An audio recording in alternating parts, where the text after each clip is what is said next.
Thank you, everybody, for listening. My name is JJ Johnson, and this is the Free Game Podcast, where our goal is to give you so much free game, you'll owe us.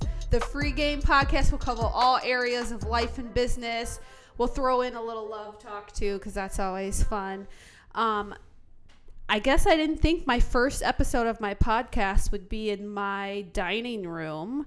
But we are starting the podcast off with Quarantine with my dad. Dad? Hey, how you doing? Good. What's up? Your dining room, hey, it's a nice space. We got a nice setup. I brought all my gear with me so we could get things rolling. But I have to say, you've probably been my best roommate I've ever had. Really? Yes. He cooks, he cleans. You know I don't like dirtiness. Right, and he even pays some bills too, so that's been awesome. But everybody knows what's going on with the COVID-19. We have basically like a loft upstairs, so I invited my dad to come down, and he's been staying with us for a couple weeks now. So got Grandpa in the house. It's been fun. What do you think so far? It's nice. You know, grandkids. First time I've had any little ones around in a long time, but you know, I'm an empty nester now. You know, my youngest is in college, and so I was hating being an empty nester. Oh, I miss really? my kids. People fear that. Oh man, it sucks. Wow. You know, I mean, you raise your kids, you know, especially single dad, you raise your kids for 18 years and then they just leave and they don't call anymore. You know, you're left alone, and this shit sucks. They call when they need something. Oh, they call when they need something. But, you know, I moved to a lot smaller place after Taryn went to school. And then, of course, COVID happened. And right. So he had nowhere to live. Right, because they kicked him out the dorm. They kicked him out the dorm. He's 6'7", and I live in a studio, and that's just too much non-space for two grown men. A semi-giant and then dad, right. Yeah, so my daughter was kind enough to invite me to stay at her place, and he took over my place, and he's living large.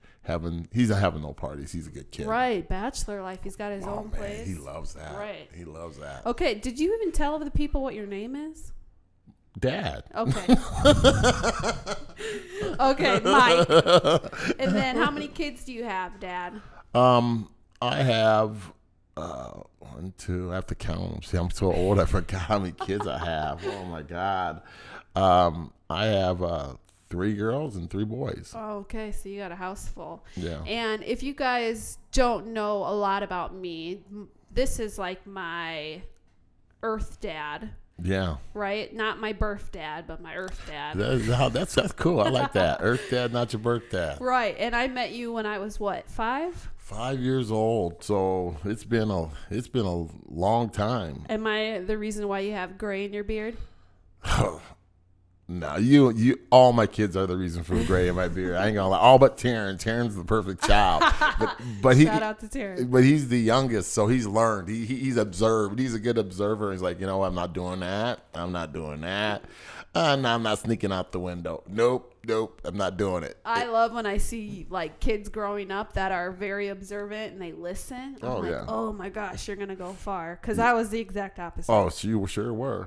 Oh my goodness. So you met me in kindergarten, and we have conversations like after dinner, making our tea or whatever. And you told me something that like totally blew my mind, but it also put into perspective like why I am the way I am right now, which was the story about in kindergarten how I would get myself dressed, and I like totally forgot all about that. But can you tell the people the story you told me last night? I thought was super cool. Yeah, you're inquiring, you know, because you know we have a 5-year-old and a 4-year-old running in the house, and they don't listen. Their attention span is about the size of a gnat. And right. So, talking about my kids. Right. But they're lovely kids. They're doing normal things that normal kids do. Mm-hmm. So you're inquiring whether you were that way when you were growing up. And I said, well, no, but you came from a different cut of cloth. You were a independent, self-sufficient child, even at 5. And I was just explaining to you the reason you are so different and they are normal. It's not that you weren't normal. You were exceptional, and they're just normal kids. They're doing normal things that kids do. And one of the things I said to you is that your mother, when I met her, she was a single mom, and so she was trying to raise you as a single mom, and so she had to worry about putting food on the table, keeping a roof over your head, clothes on your back, etc. And so she worked 2 jobs. And I remember when I first met her, and I stayed overnight, and the next morning she had to go to work at like 4 a.m. in the morning. Right. And I'm like going, well, John Morrell days. John Morrell's days. And he's like, well, how is she getting to work? And she said, well, she'll get up in the morning, make her breakfast, get dressed, and go to work. As a 5-year-old. So I would wake up, do my own hair, cook my own food. breakfast, get dressed, and then walk to school. Well, at 5 years old. And I don't remember a whole lot of that. I remember walking to school and how I hated doing that because there was always snow. Correct. I remember that, but I totally don't remember having that type of responsibility. Oh yeah, and I remember you. It's like when I finally moved in, you would like wake me up at like 9. Can you walk to school with me? I was like, nah, I ain't walking to school with you. Right, and I would just, all right, I guess I gotta go. Well, that's interesting because I start getting inquisitive of the people that I'm around a lot, and I'm like, well, how would you describe me? And when you first met me, and they'll be like, they'll say intimidating, or they'll say kind of like rigid or whatever. And I was trying to think like, okay, I do feel like more serious a lot of times. A lot of people tell me, oh, let your hair down and chill. But I don't have that type of mentality. I have like a go out and get it. Correct. And now I think about, okay, that might have came from when I was 5. It was like, no, wake up, get to business, get your shit done. Correct. So that had a lot of clarity for me on who I am. So I would encourage people, for whatever reason, a lot of my childhood is fuzzy, but if you have the same type of situation, go ask somebody how you were when you were a little kid. So that's super interesting. And like I said, you were independent because you had to be, and you're helping your mother out. You were aware at a very young age that the situation was difficult, and the less that you caused an issue, the better. Mm-hmm. Well, I didn't realize that as a teenager. No, you didn't know. That's definitely not. You changed very quickly. And as I told you, a lot of that's my fault that you changed quickly because, your mother was somewhat of a penny pincher because she was concerned about keeping a roof over your head, etc. And so she was this. Okay, tell the story. I know you holding back. Tell them the story. See, I don't want your mother to come back and look at this podcast and goes, "Oh my God, did you really put my business out there like that?" Oh my gosh, the truth is the truth. But so when I first met you, as I said, we all have a past, and your mother had a past of she was just getting out of a bad relationship, right? And she was saving her money in case she had to go on the run. And so one of the things that your mother would do is she never bought anything.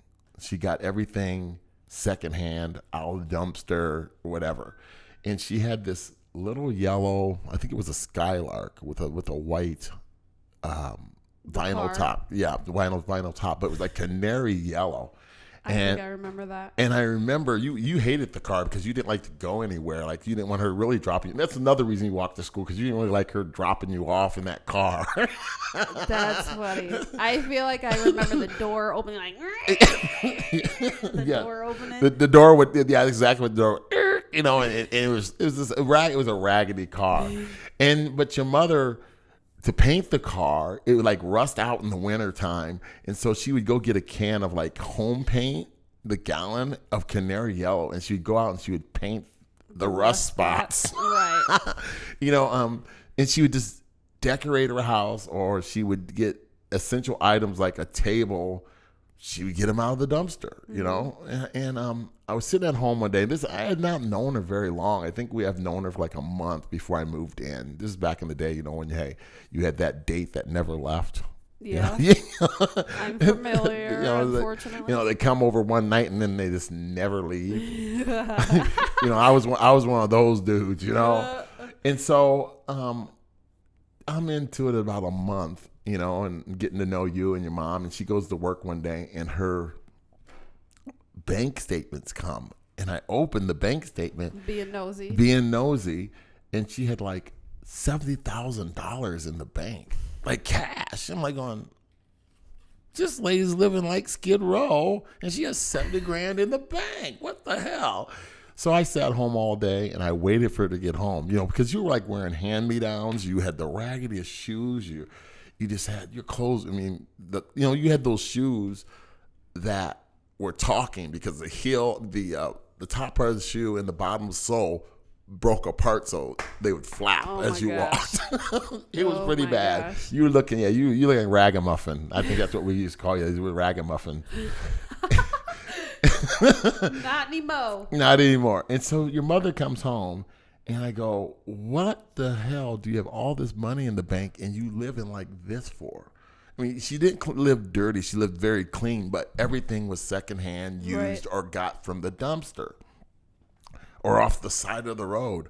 And she told me about her past relationship and how she was fearing for her life. And she needed a nest. Right. She needed a safety net. Right. And I got so upset with her. I said, if somebody's going to do something to you, they're going to do something to you. That's just the way life is. Right. And what you should never do is you should never sacrifice your child's happiness or your own personal happiness because you're living in fear. Stop living in fear. Right. If this guy is going to do something to you, he's going to do something to you no matter what. Right. There's no protection. Right. But you have to stop living your life in fear. And so the very next week, or that weekend, she took you to the mall and she bought you like $1,200 of brand new clothes, and it's never stopped. I was going to say, and that was the start of and that has never stopped. Craziness to this day. But we learned a very important lesson. Your health and well-being. If you continue to live like that, what could have ended up happening is you could end up living in fear. Right. And so. What your mother, or you could pass that on to your kids. Correct. Too. You could end up living in fear because she would have passed that on to you. Mm-hmm. And what she did is at that point she stopped that. Your mom is still a super hard worker. She hasn't really slowed down on the work thing. Right. We were talking about that yesterday. Yeah. I go, she just loves to work. Yeah, and she work out, etc. But she doesn't live in fear anymore. Right. She passed that on to you. Say, hey, you can go do anything you want. I mean, she had changed her career after that. She drives really nice cars. She went and bought a house, and she just does not live in fear at all. Right. So, she's a great woman. So, you met me when I was 5. Mm-hmm. You move in. You already had kids before, or was I the first? I had, if you remember, I had 2 kids that just lived a couple blocks over from my ex-wife. But okay, we were relatively the same age. I remember correct. that. And but my ex-wife and I did not get along. So those 2 children, I really have had no connection with them ever. Mm-hmm. And they're grown adults, and I still don't have a connection with them. I've tried, throughout my life, but it is what it is. Right. We'll get into that conversation of, raising kids separately and how a parent's attitude reflects on how the child turns out. I mean, it definitely affects it, because when I look at my life, I call you my dad. Right. People probably, haters would be like, well, that's not your dad. But for me, and from my recollection and what I've gone through and all the things that happened in the span that we lived together, I'm like, that 100% is somebody that raised me. Yeah, and even when times that that you were upset with me or you didn't talk to me, oh, you're not my dad. But I was always what a messed up thing to say. You know what? I have to tell you, karma came back years later, because I had a little boy that I was taking care of day in and day out, and then he got mad one day and he said that to me, and I was like, I was like, oh, But- sick to my stomach. But that never bothered me because I like I said, we'll go back and talk about that conversation where one of your best friends goes, when I had to discipline you or get in your ass, Right. over something. Shout out to Kathy. Yeah, and you were sitting on the couch, and I'm like telling you, hey, this and that. I'm giving you the Mike Davis lecture, in which my kids hate because they just go on and on and on and on. There's a lot of free game in those, though. Oh yeah, and so, but of course, your friend goes, well, you're not her dad. I said, I'm the only damn dad she has. Right. Whether I'm her dad, yeah, right. Plain and simple. I'm the only dad that she knows. So Take it or leave it. There you go. And so, but one of the things is, as a parent, whether it's your biological child or your earth child, is that what you want to call it? I'm not here to be your friend. I'm here to be your parent. And there's a lot of times that we locked horns on issues, from adolescence to boyfriends to drinking and driving and drugs and et cetera, things that kids go through. And one of the things that I learned very early, maybe from my mom, is whether you like what I say or you don't like what I say, you're going to listen and you're going to understand where I come from. And if you don't like it and you don't talk to me, at least I opened my mouth. Right, because then I can't come back as an adult and be like, hello.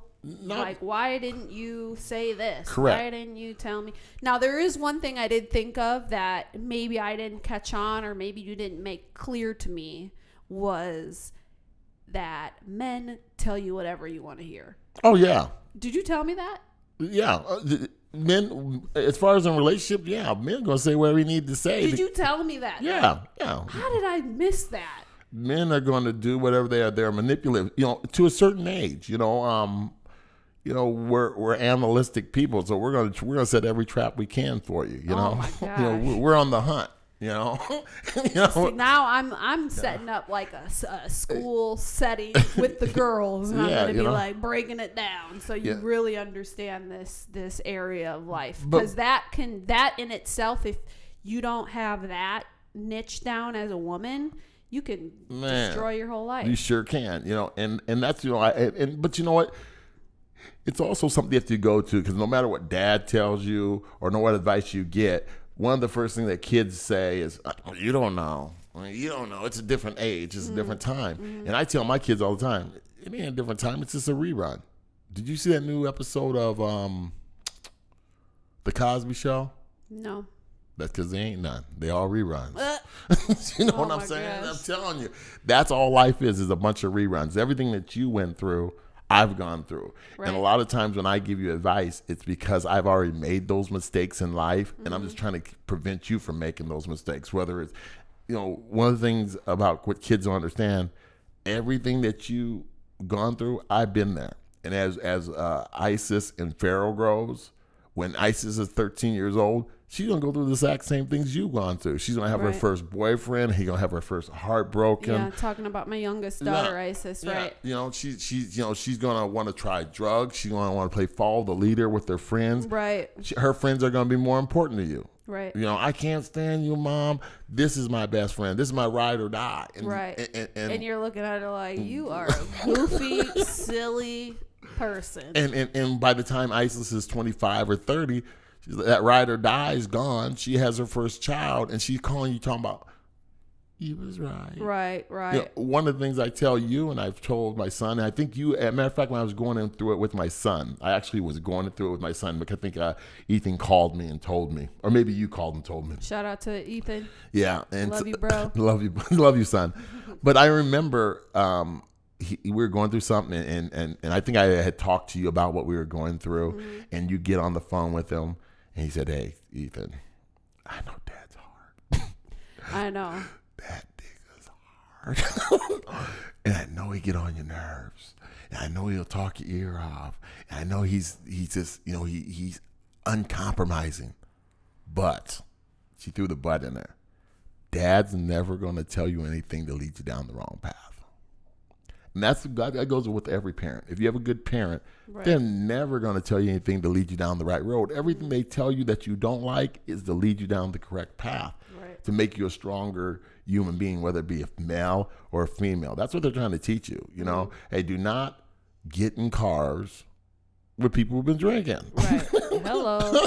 And I'll run into people like with business transactions with my marketing company, or I'll run into people out at the bar, and I can tell the trajectory of a person. Like, you don't have to listen to somebody and take their advice and run with it. You can listen and Correct. then make your own decisions. Correct. But a lot of people don't even want to get to the listening point. Correct. And that is super dangerous place to live Correct. in that space. So I can see it can get frustrating with my oldest, Jada. That is, a problem that we have, is that she's just unwilling to listen. Partially my fault, partially her fault. And partially the generation that we have today. When you're growing up, and people don't realize this, even though that you're still fairly young, technology has jumped by leaps and bounds. So when you were little, even though it was in the 80s, 90s, 2000s, the internet is still a fairly new thing. So when I would tell you something, I remember when we were talking about the Bible one day, and talking about Jesus and where he came from. We actually had to open a book, and I had to show you all these things, etc. And so I had to sort of point out the information. Was that at Grandma's house? No, it was here. We were driving somewhere one day, and I think you asked. I think it had came. Or was after Grandma's house? Yeah, it was. Well, I remember the first day I seen Black Jesus. I was like, who is that? And can I be friends with him? Grandma had Black Jesus everywhere. Everywhere. I think it may have been that, and then you had questioned it, and then I had sort of educated you on that. Jesus came from the Middle East. He came from a very desert, hot land. And I pointed on the map where it was. Was that before or after I got in trouble at school? This was probably before. Because then I went to school with like my Black Jesus pride flag. You got to tell that story, because that was fundamentally one of the things that I remember. A few keystone stories in my life, and that one was a huge one. Right. But I went to Christ the King, a private school here in Sioux Falls. Christian, Catholic school. They gave us a blank sheet with Jesus on it, and we had to color Jesus. And I was like, ooh, I'm going to make the most beautiful Black Jesus they've ever seen. This is going to be great. I start coloring my Black Jesus, and I don't even remember after that. You finished it. And then what happened after that? So anyway, you had gone to school, and we had this discussion, like I said, about the origin of where Jesus Christ came from. And I told you he came from off the continent of Africa. And I made you look everything up, like, okay, so what color are the people in this region of the world? And he's like, oh, they're brown like me. He's like, yeah, they are. So the pictures that you see today are someone's interpretation, but Jesus' hair was the color of burnt brass. His hair was like wool. So they gave you these descriptions in the Bible. So I didn't convince you. I educated you that Jesus had to be a man of dark color. Right. Not dark as me, not as light as you, but somewhere in the middle there. And plus, you've seen how my mother was, and she had the Black Jesuses on everywhere, the wall, in the bathroom, in the kitchen, everywhere. right. She had Black Santa Claus too. Oh, she had everything was black. Black I angels. remember. And so you went to school, because you went to a Christian school or a Catholic school, and you were supposed to draw like coloring books, but you're supposed to color these coloring books in, and they were going to give these coloring books to a retirement community. So they're going to they're giving these pictures from these coloring books to a retirement community, and some old lady's going to put it on her wall, or old gentleman's going to put it on the wall. So your teacher told you, after you go to school and you cover your brown Jesus up and you hand it in, she said, well, JJ, we can't give this Jesus. How old was I? Oh, you were like 6 or 7. You're young, I think I was like a year or so in with your mom. And so you come home and you're devastated because they won't give your brown Jesus to the retirement community with Right. the rest of the kids. And you're like, you're crying.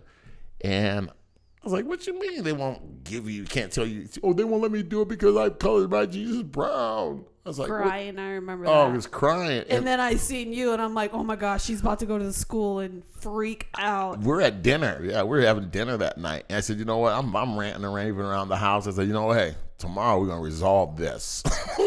And the next morning, you're like, your eyes are like big as butt, just like big, like, oh, Dad, don't go in here and talk to this teacher. It's like, no, I'm going to talk to this teacher. And I go into school, and I was like, what gives you the right Right, and ripped a to new tell my child that she cannot color a brown Jesus? I don't think you said it that calmly. Yeah, I might have cussed her out a little. And I said, you teach your version of Christ the way you want to teach it, and I'm going to teach my version of Christ the way I want to teach it. And it's crazy because adults, sometimes they don't realize how impactful that small situation was on me. And it transcended and like manifested into something a lot bigger than just that situation. And the reason I told you that story, and there's a reason that this whole thing came up, and this is part of the story that you don't remember, is that at that exact same time or shortly before that, you had a really good friend, and she would come over to the house and play and stuff. What was her name? I can't remember. She had long brown hair though. It was, but you know what? You've never talked to that girl since. What happened? I can't remember her name, but anyway, you would go to her house and she'd come to our house and vice versa, right? And I remember you came home one day crying. You had just came back from her house and you were crying, and she called you a nigger.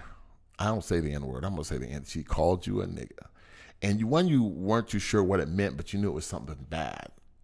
And I like, okay, I don't play that. And she went to Christ the King? She went to Christ the King. You hung out with this girl all the time, and I wasn't mad at the little girl, right? Whatsoever. It was her parents. There you go. Right. And I tried to explain to you that, hey, one, she had to hear that from somewhere, right? Because you guys were so young, right? That it wasn't something that she just manifested out of her head and decided to call you one day. So she had to hear that inside her household. She wasn't hearing it repetitively, right? Had to have right, heard and that. she hadn't right. heard it at school, and she's too young to go to the mall by herself, and so she had to hear this term. So what was that conversation like with the parents? So I was hot about it, and I didn't get on the little girl about it. I called her parents on it,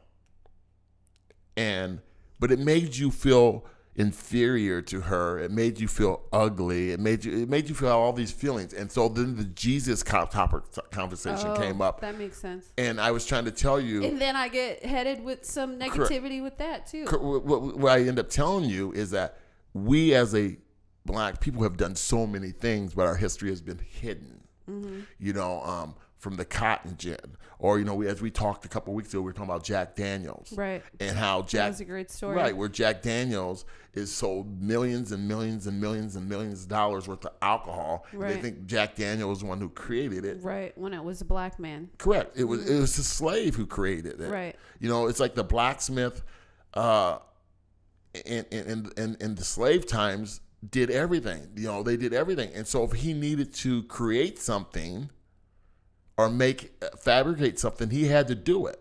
Or if you're the slave and you were in charge of the cows, well, you had to figure out a machine that would make your job easier. Right. So once again, Jack Daniels had a distiller, and he wasn't out there picking the hops and doing all making the barrels. He had the slaves do it, and they're the ones who came up with the recipe. And then John came over to Jack's house and had a glass of refreshment and go, oh, it's spread. Jack has the best beverage in town. Right. Jack Daniels. Mm-hmm. But his slaves did all that. Right. So I was trying to explain to you how us as a people have done so much. Right. We built the pyramids and we did this, and Jesus I was remember learning that. Right. Jesus was a man of color and this and that. So don't you ever be ashamed of who you are. Right. You are descendants of kings and queens and people who have thought of mathematics and the stop sign and the elevator, etc. Mm-hmm. And so you took that and ran, was like, wait a minute. you were one black child in a school of white faces, and I didn't want you ever to feel that you were beneath them or you were less than them. I definitely did, though, honestly. Right. And so I was like, wait a minute, do you know who you are? You know, you are the descendants of kings. You know, we are a people of rich history. So be aware of your history, because if you're not aware of your history, you'll be just lost in the wilderness. So what did the parents say when you called them? They fake, phony? They what did they say? They said that, you know, they didn't say anything. They just sort of they let me talk, and it's like, you know, hey, your daughter's more than welcome to come over to our house, but you know what? We don't like niggas. Your daughter's more than welcome to come to our house, but you know, that kind of talk won't be tolerated. It will be? Will not be tolerated. Oh, okay. And so she left you alone after that. But here's the thing, as I said, you know, one of the things that I learned very quickly is that no matter what, if it's on my mind, and sometimes it's inappropriate, and sometimes it's not the right time, etc. But I'm a person with no filter, and everything I do when I talk to my kids is out of love, you know, or making sure that they're going to be well-rounded people. So there's many times that, like, you have locked head, and me and my sons have locked head, but it's always out of the fear that if I don't say something to you now, tomorrow's not guaranteed. Right. And I don't want to be one of those parents who is looking in the casket going, well, I wish I would have said something to you. Right. You know, or looking at you behind bars and going, I wish I would have said something to you. Right. I'd much rather have you mad at me for the next 5 years and learn something, and then come back 5 years from now and go, you was right, Dad. Right. You was right. I get it. I get it now when I'm in the thick of parenting, and I think you always knew that there would be some point where I'd come back. And be like, I was my bad. I was never worried about it, because that's the way my mom was. You know, it was like, you know, shit, be mad. I don't give a fuck if you're mad. Excuse my language. Can we say that on the podcast? Yes, we can. My mom's like, I don't care if you get mad. Right. This door is always open. Right. Period. Right. But one of the things I'm not going to do when I lay my head on the pillow at night is I'm not going to toss and turn. And I've been that way all my life. So when I say something to my kids and they're like, man, whoo, I ain't saying nothing to that dude ever again. I can't stand him. Kick rocks, Dad. Okay, I'm good. As long as I got it off my chest, I'm fine. So one of the parents' greatest fear, and any parent out there who listens to this, anybody, and I'm sure this is your fear too, because you're a parent now, is that knock on the door of the Grim Reaper, bearing your own child. Right.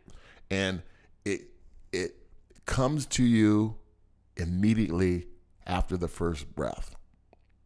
What do you mean? So when you had your child and your child took in their first breath, from that point on, you had that sinking feeling. It always sits on the back of your neck, you know. Like you'd want anything else than them to pass away. Correct. Right. It's always on the back of your neck. You know, when I hear like a police siren, and I know that you have just left the house and you're running an errand, if I hear a siren, I pick up the phone. Boop, boop, boop. What you doing? Are you okay? Yeah, what's up? Oh, no, I just heard sirens. Dad, you over-exaggerate. But that is the fear. Right. The first time your child gets a fever and you have to run them to the hospital, you're going, right. You know, your heart skips a beat. And that you have that feeling from the time that they take their first breath for the rest of their lives. Right. All right. I want to take a short break to talk about one of our sponsors, and then I want to come back, and I think that we just need to talk about relationships and put it out there, and I want to ask you a couple questions. Okay. But first, a word from one of our sponsors. Wake by Tyler Blake is a streetwear clothing brand. It's my first time running this, so streetwear clothing brand based on self-love and self-awareness. Stand for something greater in their designer hoodies, t-shirts, and denim. And just because you guys are listening to our podcast, you can use a 10% off code self-love SELFLOVE, and get 10% off at your checkout at www.theyself.co. Again, that's www.theyself.co. Hope you guys got that, because I was mumbo jumboing that through, but you guys get the point. You did fantastic. All right, cool. So let's talk about relationships, because I think that every night it comes up and we have a short conversation. I also feel like that was kind of like the fork in the road for our relationship. When I was growing up too is when I started dating. But what's your take on dating when you're a teenager? Oh, I have double standards. Oh gosh, I forgot. We're gonna jump right into the double standards, which I disagree with. Yeah, but you can disagree with it. But but men and women have double standards all the time. There's things that that you may think is all right with your daughter to do, but you're not gonna think is all right with your son to do. Dating as a teenager is cool for a boy, not for a girl. Is your no, dating's dating. I think it's useless until you're like 20ish. Well, let me tell you, because I wasn't really part of your dating, other than it probably was all negative, because I didn't like the little boy anyway, because they're all stupid. Yeah, I didn't like the little boy anyway. So so the first time I got to spend time to raise kids and through the dating part of it was with Ethan? With Ethan and Taryn. And so I had set some ground rules down when they got to that point. I remember those ground rules. Let me tell you. They were light. No, they weren't. Weren't like, the end of the ground rules. Okay. But there was the beginning of the ground rules. So one of my rules were with my son is that they were not allowed to ask any girl out. Not even ask. If they want to go to a movie, don't you ask that girl if she wants to go to the movie. You have to call her parents first. Oh. And I think every boy should do this. And so, Taryn would come home or Ethan would come home and goes, you know what, Dad, I like this girl and I want to take her to a movie. Okay. What were you trying to reinforce with that rule? Respect. To the parents? Of the girl. Of the girl, the parents, everybody involved. And because, boys are horny and... No. Here's the reason why. Especially when it comes to girls. So I have boys, and my son wants to go out with your daughter. And one of the things I told Ethan and Taryn really early is that when a parent, a father especially, allows you to take out their daughter, yeah, they are, what did I tell you about that little creeper on the shoulder? They are actually putting their daughter's life in your hands. Just for a date. For a date, because you go down a date and get in a car accident. You can go on a date and you may want to drink and take her out to drink, or you may be at this age where drugs are involved and you may want to get high with her and she has a allergic reaction and she could die. Oh wow! You can get her daughter pregnant, etc. So it's very important when you ask a girl out that you go talk to her parents. Mm-hmm. You want to show them your character first. So they were not allowed to just go ask some girl, hey, you want to go to the park this weekend? Or do you want to go? Did they follow that rule? Oh, yeah. They followed it. So what they would have to do at very first is they would have to get on the phone and they would call the girl's parents like, hey, hello, I'm Ethan, and I go to school with your daughter, and I would like to take her to the movie. Is that okay with you? And not only that, if you want to take us, I got money for everybody. I'll pay your way, my way, and the popcorn.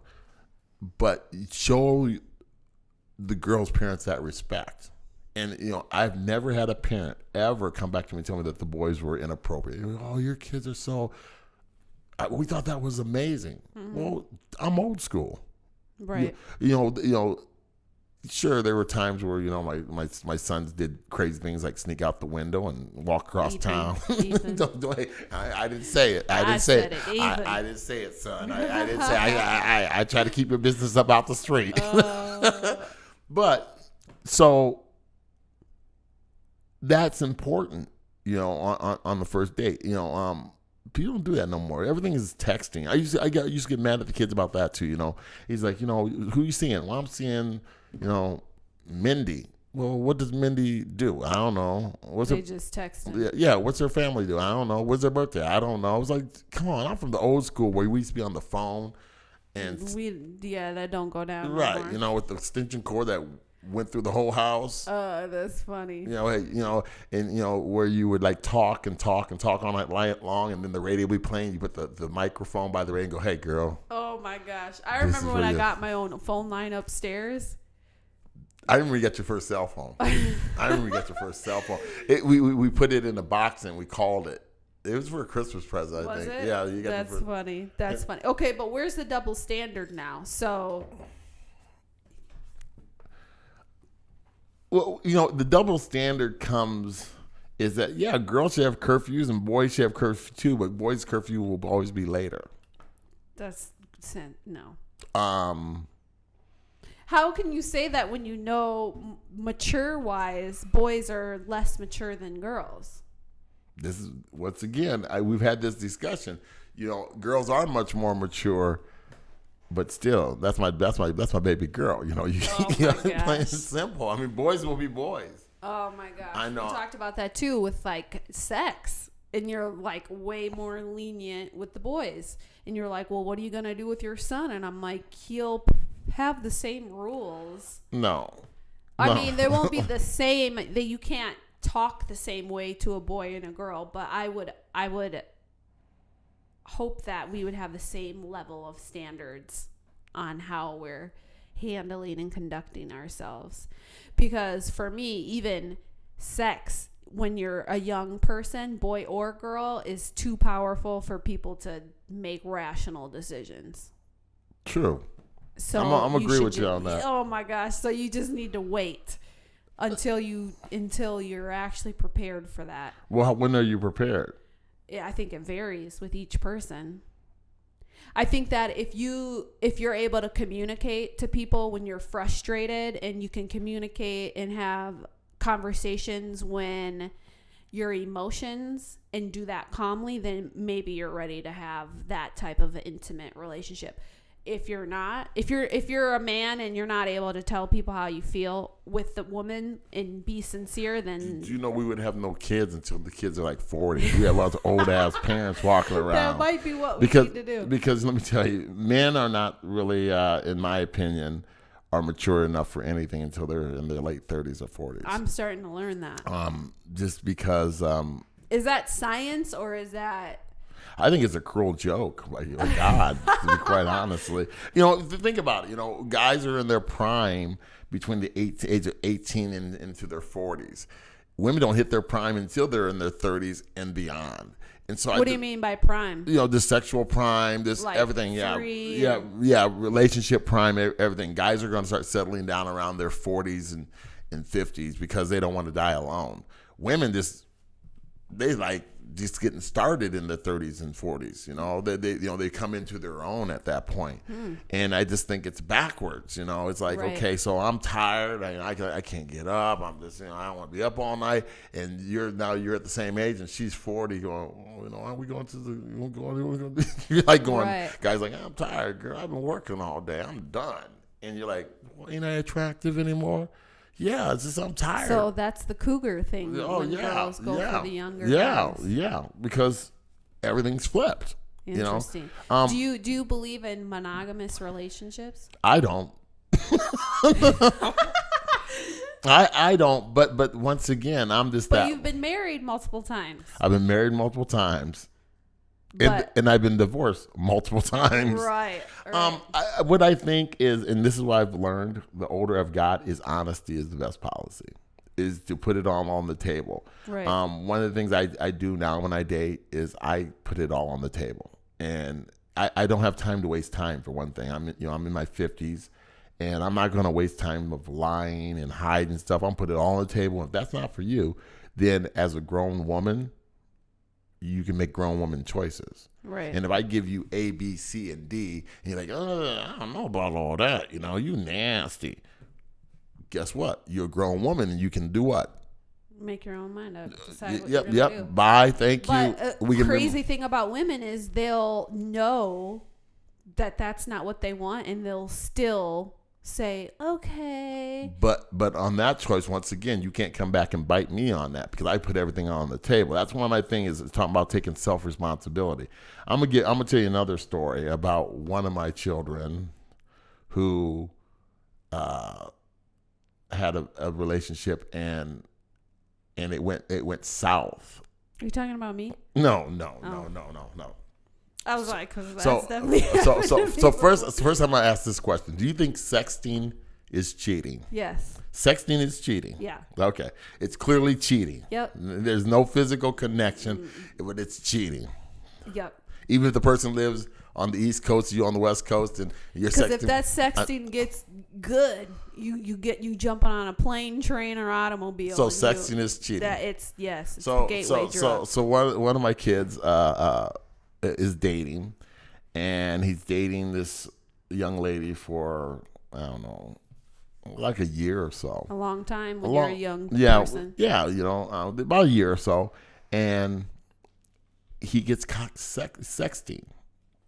And how do you get caught? Like, you take the phone and... who knows how women get up in men's phone, but that's the worst thing. They're safe crackers. And what do you say? You find exactly what you're looking for. Man, they are safe crackers. Women can get into anything. You cannot. I have a girlfriend who's better than the FBI, 100%. I was like, how do you have his address, his girlfriend's address, everything? No, they get good living at it. So he gets caught sexting, and they break up. Mm-hmm. And so he goes out and he buys, a gift, Wait, he was devastated. He was devastated. And so he goes out and buys gifts, takes her to eat, and I'm sorry, I'll never do that again. I love you so much, my bad. I am really, really sorry. Mm-hmm. And here's a bracelet, and here's some flowers sent to your job, and let's go out to dinner, etc. And I don't know if I got the whole story correct, but you'll get the gist of what I'm saying. So they get back together because the girl comes back, oh, he's really sorry, and I'm gonna go back, and so they get back together. Maybe it wasn't cheating. Correct. And 6 months later, he cheats. He gets caught sexting again. Oh, sexting again. The second time. Dang. And of course she's upset, and and he repeats the same process. Here you go, and I love you, and blah blah blah blah blah. It's funny because I know what Kitty's talking about. So yeah, here you go. I'm so sorry. I love you so much, and she comes back, but how women are. Now that you've done it twice, the first time they were keeping an eye on you already, right? And the second time, now they really keep an eye on you, and it's going through their mind like, now you're 2 years of the relationship, you got caught twice, and now I'm really suspicious. I have no trust in you, right?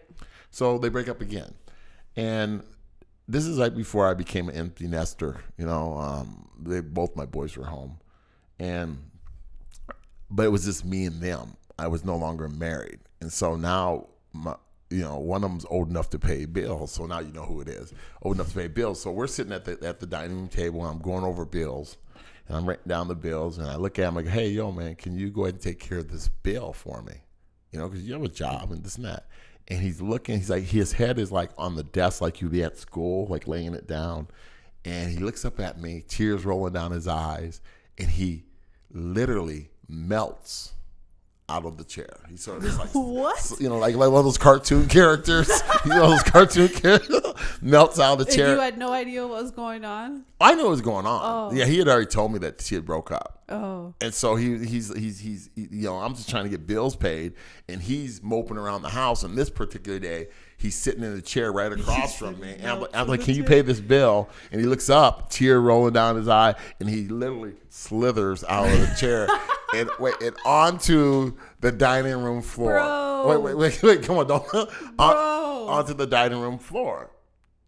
I don't know if you should put this on the podcast. But these are some of the lessons I teach my kids. But everyone's gone through this. Right. Everybody's gone through this. Right. So he's laying on the ground, and he's sniveling and blowing snot bubbles, and he's upset. He's hurt. And I was like, man, now this is Dad's response to it. Motherfucker, get your ass up off the floor. The fuck is wrong with you? Wipe your nose and your eyes. Knock that off. Now I'm gonna give you some advice. And if I don't give you any advice ever again, my son, this is some advice you should listen to. And every young 16, 17, 18-year-old man should listen to this. Let me tell you what you did. Because this is your fault. You blowing your snot bubbles on the floor here right now is your fault. You put yourself in this position. That's one of the things I always used to ask my kids. What did I used to ask you? Whose fault is it? No, who you mad at? Oh, who you mad at? Who you mad at? Who you mad at? And I looked at him and said, so who are you mad at? You need to be mad at yourself because you put yourself in this position. Let me tell you what you did. And every woman can contest to this. Every woman can contest this. You met this girl, whirlwind, you're going out on dinner and you're talking to her and you're on those late night phone conversations and et cetera, et cetera. And then it came to the point of sex. And then you went and you brought her home one night, took her into the bedroom, laid her down, and you.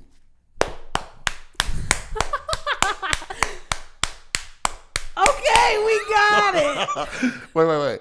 And then you stand above her after you're done with grin on your face, sweating, looking. Okay. Oh, wait. I'm gonna give you. Okay. Wait. I'm gonna tell you what you did. This is my brother. wait. I'll tell you what you did.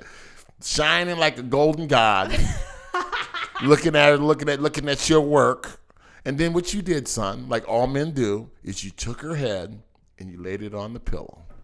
And here's what you did. You told her about all your hopes, your dreams, all the things you're going to do in your life. I'm going to do this. I'm going to do that. And then you repeat this process several times.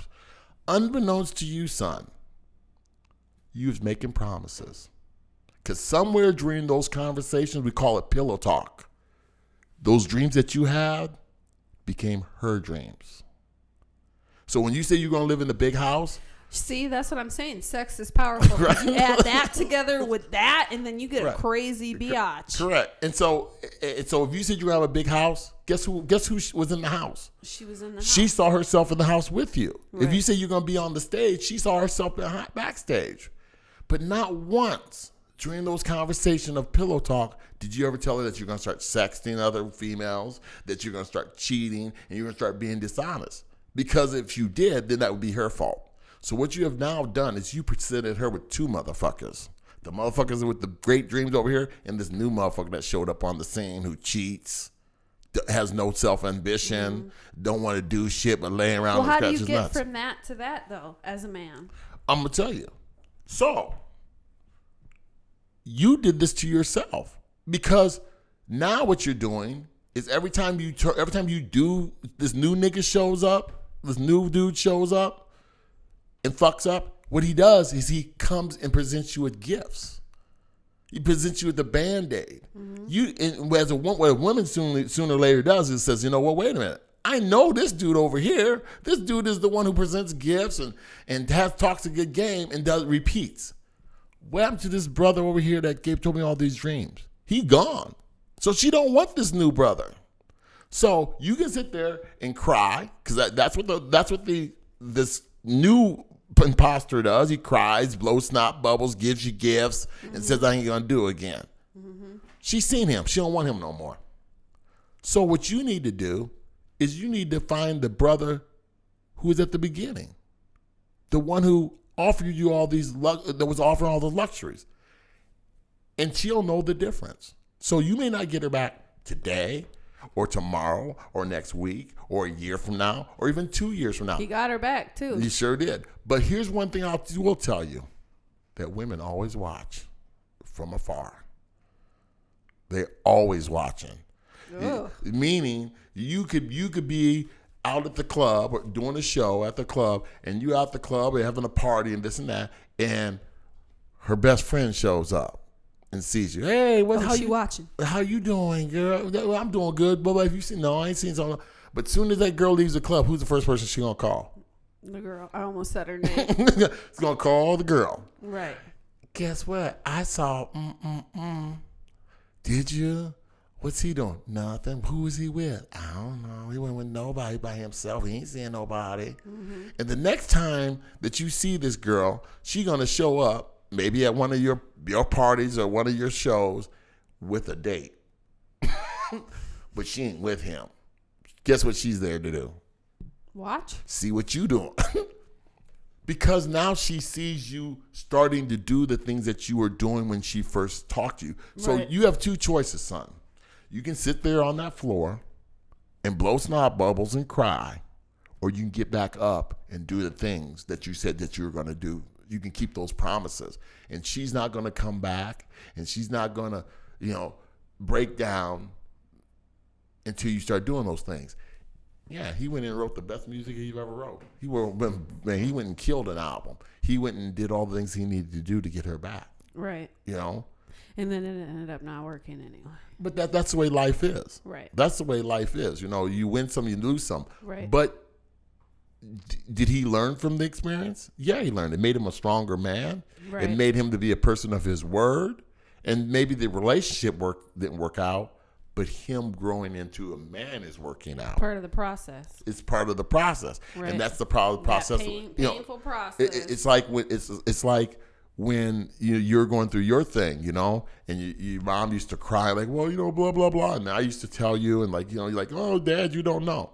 Finally, it came to the point with me. It's like, you know what? You're going to do what you're going to do because you're grown. You're a woman. And when you get tired of it, you will leave. Because you have to learn. I can tell you and offer you with the solution, or what I think my solution is. It may not Right. be your solution, mm-hmm. but maybe I think my solution is from my life experience. And I can tell you how it is going to end up. I can tell you all these things.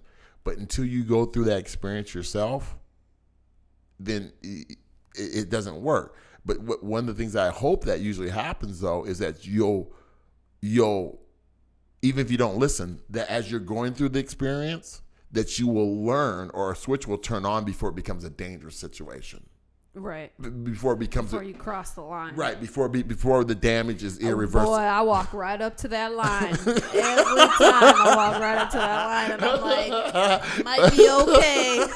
Yeah, and as you're walking up to the line, though, when you're a mile from the line, you're like, oh, whatever, Dad don't know, screw him. But Right. but when you get a block from the line, you're like going, the whole time along the walk, you're thinking. Right. Back on the conversations that we had. So that mile walk that you're doing, mm-hmm. at 3/4 of a mile, you're like, okay, this looks familiar. This sounds like some shit Dad told me. And then you get half a mile from the line, you go, okay, this is really ringing true. And then you get a 1/4 mile from it, and you're like, oh, okay. That's usually when help. That's usually when I get this, because it took a year or two to walk that mile, mm-hmm. and about a 1/4 mile before you get to that line. Hello? Hey, Dad. Right. Every time. Hello, Dad. How you doing? I miss you. Oh, okay. She done got some life lessons. So she called. Right. That's how it always goes. Well, I want to thank you so much for coming on the first episode ever of Free Game. We did 60 minutes. Really? That was 60 minutes? 60 minutes. That's crazy. It was good, though. So we're going to do a couple more of these, definitely, while we're quarantined. Thanks a lot. I want to ask you one last question. Yeah. What are your top 3? Let's see. Top 3 artists you like to listen to? Oh, well, I was a DJ, so my musical palette runs deep. I just told you this other day. I think Chris Brown is an amazing artist. Chris Brown? He is this. His music is. Oh yeah, he's good. So Chris Brown. That's for new school. We'll go with the rap or two. So I know. No, you really don't. You thought I was going to say Nipsey. Yeah. I like Nipsey, I really do, but I think Meek Mill. Oh, okay. Just because of all he's gone through. Right. I watched his documentary and what he's gone through and how he put it into words. This sort is inspiring. I mean, he's cold. He's a cold-blooded man. And now old school, Man, that genre, I'm telling you, that was between Baby making music and this happy music. They don't make music like that no more. God, Luther, but old Luther. Luther. Chubby Luther. Yeah, chubby. Light skin, chubby Luther. Yeah, I know him. That's probably where be my top 3. All right, cool. Well, hopefully you guys tune in for a new episode next week. Thank you guys for listening, and we're out of here. Thanks, Dad. You're welcome.